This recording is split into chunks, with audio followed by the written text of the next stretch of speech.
আপনারা ইয়ারমুকের যুদ্ধের কথা আপনারা সকলেই জানেন। ইয়ারমুকের যুদ্ধের মধ্যে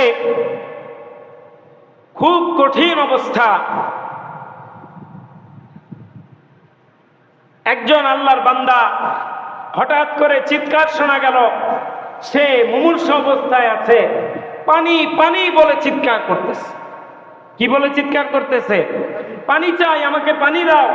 পানির পিপাসায় কাতর হয়ে পানি পানি বলে চিৎকার করতেছে। তো আরেকজন সাহাবী তার দিকে পানি নিয়ে দৌড় দিয়েছে।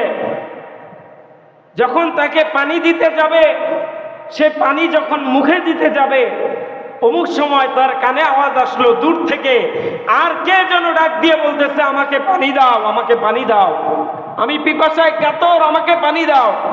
ওই ভাই ওই মুখের পানি না খেয়ে না পান করে সে তার